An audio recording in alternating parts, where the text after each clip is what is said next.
Hello, my name is Bina Amanat. I am your host on Solving for Tech Ethics. Today we have Paula Goldman, the first ever Chief Ethical and Humane Use Officer at Salesforce. Welcome, Paula. It's great to have you on today's show. Thank you. I'm so excited to be here. Paula, you have an amazing background, and I am fascinated by how you got to where you are today. You did your undergrad in political science, then you did your masters in public affairs, and then you've done your PhD, and then you've worked all over the world in different roles. Can you share a little bit about your background and your journey so far? Yeah, absolutely. I would say I was very deeply influenced by that first wave of tech optimism. Dating myself a little bit, but like the internet 1.0 and the boom of just thinking that tech was going to democratize everything. I wasn't at that time I was working and living all over the world and helping with startups that use technology to serve underserved populations. So there was this idea that not only were mainstream technology is going to be transformative, but also this notion that you could specifically use technology as a force to open up opportunities for people. I did that for a long time. I also engaged in impact investing, purpose-driven investing in these startups. And at a certain point, I would say there was like kind of the opposite side of the equation that also started to become clear, right? As technology companies were no longer the underdogs, as they were the biggest companies in, major stock indices and whatnot. As the impact of technology became so ubiquitous in our day-to-day lives, it just became clear that there were a set of very difficult questions that needed to be grappled with, and a set of responsibilities that needed to be taken very seriously. And that just as important as thinking through how you can channel tech for good, you also needed to be thinking about how to avoid, call it what you will, unintended consequences or harms Yeah. to vulnerable populations, and that was going to be a very, very important set of concepts and norms and whatnot. And that's essentially how I got into tech ethics. I was working with Pierre Omidyar, the guy that started eBay, and started a tech ethics practice with Omidyar Network. And that was ultimately, we were working with a number of companies. It's ultimately how I ended up leaping over to Salesforce. Yeah, and you even now you hold one of those unique roles of Chief Ethics and Humane Use Officer. What does your day look like? What do you cover in a day? It is such a fascinating title and such a fascinating topic. Yeah, it's extremely varied. So and there's just kind of no shortage of very interesting, complicated, and new questions to think through sometimes. I will say it's a combination. So my team spans a few responsibilities. I have policy, so policy for how customers use our product from an ethics perspective. I also have ethics by design, so working with product teams on thinking through the life cycle of the products that they're building and making sure that we're building in safeguards in advance and thinking through how we steer the design towards maximum benefit. And then I also recently took on product accessibility and inclusive design, which is both about making sure that our products are accessible to people with disabilities, but also thinking through how when you center a design process around excluded groups, it can lead to so much innovation. And I could go on and on about that. But as you can see, it's kind of multifaceted. I'm literally working with every corner of the business. It's sometimes dealing with customers that have questions about responsible AI, or sometimes it's dealing with, like today, the EU released, a draft of regulations around AI. So like going deep on that and trying to understand what that means. It's working with product teams as they're looking at product requirement documents for an upcoming release. It's thinking through, what policies we should be developing. So it's very, very multifaceted. And the I think at the base of all of it, it's about listening. It's about listening to our stakeholders internally and equally, if not more important, our stakeholders externally. Yeah. And how much of this do you lean into your past experiences that you're bringing? I'm really intrigued by the work you've done serving underrepresented minorities and underrepresented communities. How much of that is on top of mind for you as you're looking across all these different teams and products and design? How do you, how much of that shapes your thinking and approach? When we think about marginalized populations, we think about the impact of our product, that it is accessible to everybody, that it is not harming vulnerable groups. I actually think that's the most important questions we can ask ourselves. And those dynamics vary from country to country, and culture to culture. Yeah. But it is, it's hard to think of a more important set of questions to ask, right? And so that means, that we think about lots of different questions all at once. Last year, in the wake of the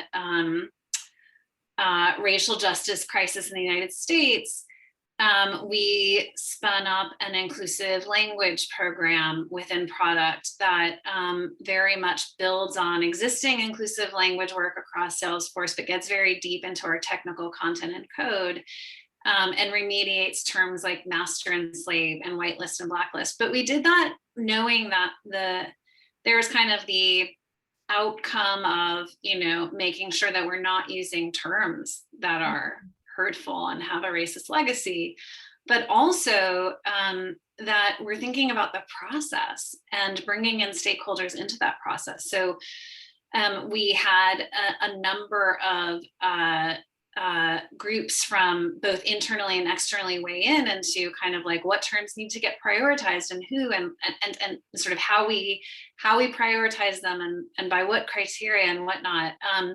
In some sense, I think in this work, the process is as important as the outcome. The who's involved is as important as the what. And I think that's part of the kind of the broader set of challenges with tech and diversity, in a nutshell. There are a lot of companies who are thinking about ethical tech, right? Now, I saw Salesforce recently released some of the lessons learned through your journey. Can you touch on some of those lessons that you've learned, some of the best practices on how to think about ethical tech and how do you operationalize it? Yeah, well, I think what you're referring to is we recently put out a post that talks about what we learned in the effort to develop ethical technology in response to the pandemic. And to give some context there, we were thrown into a situation where we were quickly developing. First, we developed a suite of tools called work.com, which is meant to help businesses and employers reopen safely. Things like, attestations that you haven't had COVID symptoms if you're, entering a building, that kind of thing. And then we also created Vaccine Cloud, which is a set of tools that helped at first public agencies and increasingly a broad variety of customers roll out a vaccine campaign. And with all of that, we knew that there were a number of sensitive issues that we had to think through at the intersection of equity and privacy, because we're talking about sensitive personal health data, and because we're talking about a public health crisis that affects everyone, but especially communities of color, and especially in a U.S. context. And thinking globally, it also affects poor communities and whatnot. So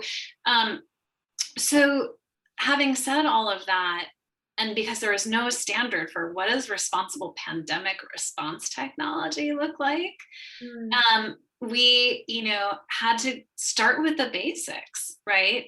First, not reinvent the wheel, because while certainly this is the first pandemic that I've lived through, basic privacy principles still apply. Things like collect only the data that you need, make sure you have a plan to delete it, that kind of thing, right? Mm-hmm. Second, you ground yourself in the most vulnerable populations, right? And again, always essential, but doubly essential when you're talking about, a big public crisis, right? Yeah. So, when we think about accessibility, we typically think about is something can it be used by someone that has lost their eyesight or lost their hearing? Yeah. And that is really important when we're talking about people signing up for vaccine shots. It's also really important to think about, like, can you access technology if you don't have a smartphone? Because there's still a segment of society that does not have a smartphone, right, or cannot afford it. It's those types of questions that we really try to think through. Um, and then what I would also say is, like, constantly, so we approach it with a sense of humility. We don't have all the answers, but we're going to try to share what we think is best practice so that we can learn together with our customers and our stakeholders. And then reiterate and revise and learn and keep strengthening the approach. But we attempt to be transparent about it and then just to keep learning. Yeah, and we hear a lot about privacy in the context of, whether it is data sharing for new drug discovery, but also for contact tracing, right? And those are Yeah. really hard, complex topics to address, especially when we're in the midst of the crisis. Um, Yeah. so, Paula, going a little bit back, how much has the internal processes evolved since you took on this role to accommodate for thinking about ethics and technology upfront in the processes? Yeah. Well, I can answer that question in a bunch of ways. Okay. You know, I started out working on policy. Hmm. And what I would say is, I think this is a muscle that we've built. The most important thing from my perspective when I was building out the Office of Ethical and Humane Use was that Yeah. we were creating channels for everyone. Everyone owns this. It's not just some office in the corner that owns it. And that we were creating channels for people to raise questions and concerns, and they would not be penalized for raising questions or concerns. And so we created we created confidential channels, we created public channels, lots of different ways, office hours, lots of different ways for employees and others to raise questions. And I would say that's become, there's still more work to do, but I would say there's a muscle that has been built there. And I think we're constantly working on the muscle of being able to have these really hard conversations and to be able to listen to lots of different points of view on issues that might be contentious. We have an ethical use advisory board, which contains both external tech ethics experts, but also internal frontline employees as well as executives. And it's a really extraordinary group.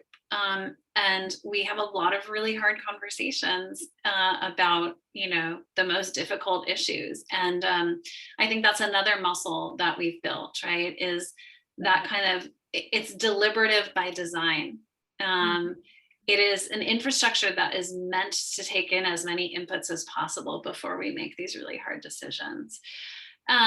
I think we've gained tremendous momentum on the product side as well. For example, with ethical AI, building model cards for all the models that we put out, or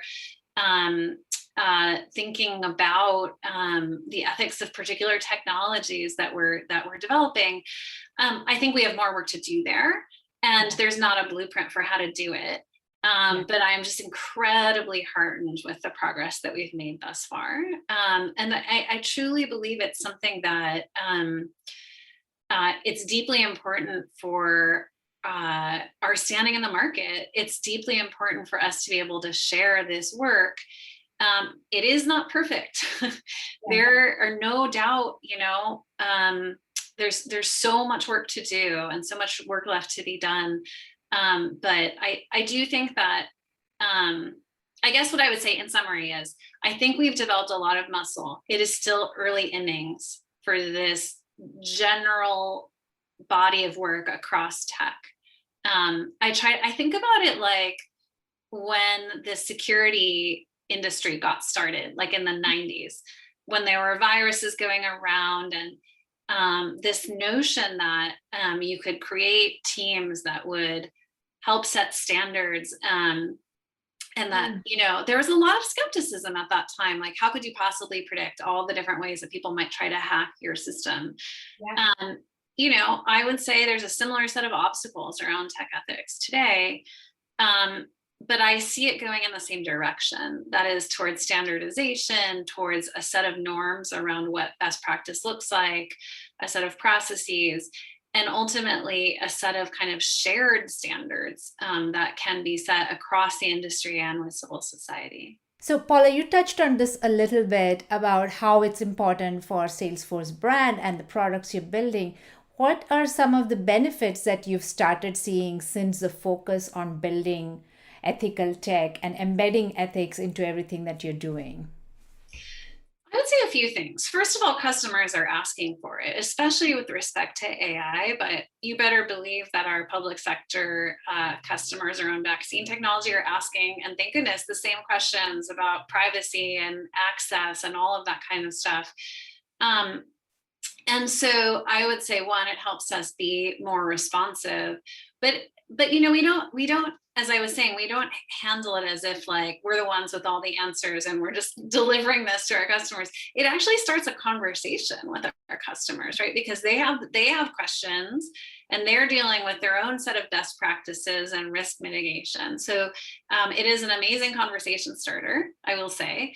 um, More broadly, and it's hard to measure counterfactuals, but there's certainly no shortage of tech companies that are in the news, controversially, for some perceived or real, uh, transgression, right? And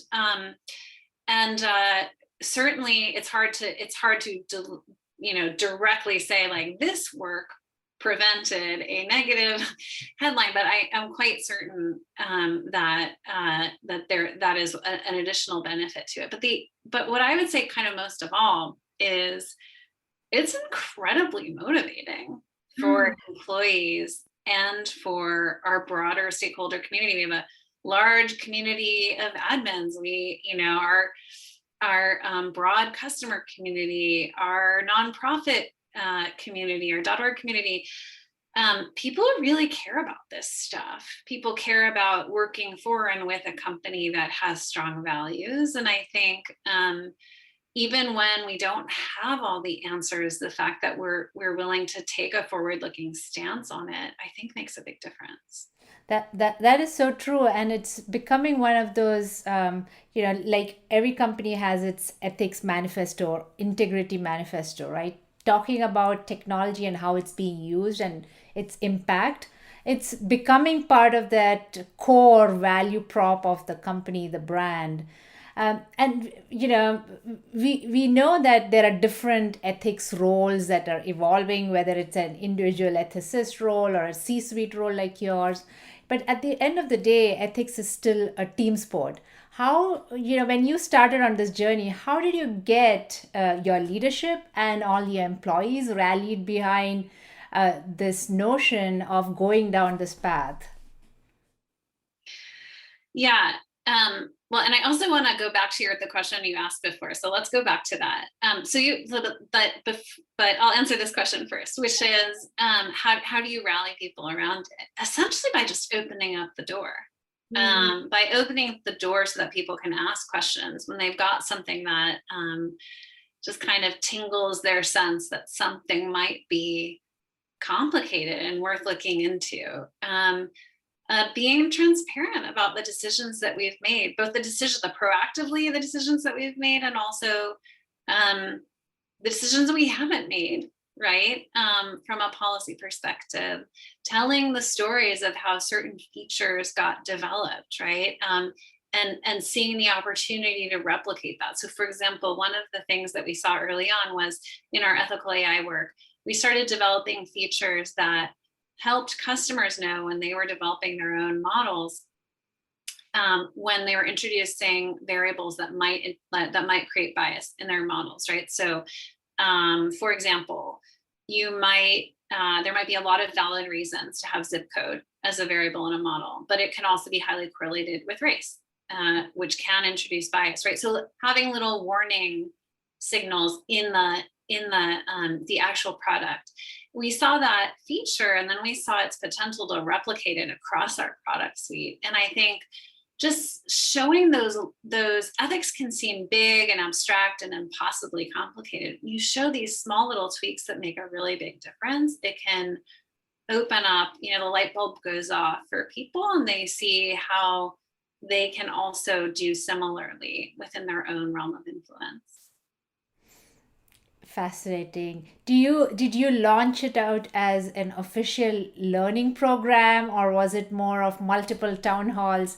I'm very curious about this because that's one of the biggest challenges as companies start this journey. How do you bring all your employees along? Yeah, yeah, yeah. And we're continuing to experiment. What I would say is, yes, we've done all of it. We do things like consequence scanning workshops where we work with a cross-functional a Scrum team, and we talk about the product that's about to be built and what its intended consequences are and what some of its unintended consequences might be, and how we might steer the ship towards positive. And that's one way that people get engaged. There's certainly formal courses, there's informal courses. There's a lot of top down as well, right? So we ask our leaders to talk about it because that signaling really matters. At the same time as we try to inspire champions from the bottom up. And for example, we recently had a cohort participate in a Stanford executive education course on tech ethics. And they loved the course, and they loved talking to each other about their thoughts on these, really hard questions. There's a whole panoply of stuff that we try, and we continue to experiment. I think one of the biggest learnings I've had, though, is that businesses need to own it, right? And so the more that you can have within key business units, like key executives that are bought in, and they're the ones asking about it rather than some outside party, that makes a big difference. I did want to go back to your question about what the benefits of ethics are, because I feel like I left something out. I kind of answered your question in the vein of what's the business case for ethics, but obviously the other, arguably more important piece of it is also like, what is the impact on society? Yes. And actually these things go hand in hand, right? So I talked about employees being super motivated, customers being super motivated. I talked about avoiding bad PR. I would talk about, how it becomes something that customers are asking for.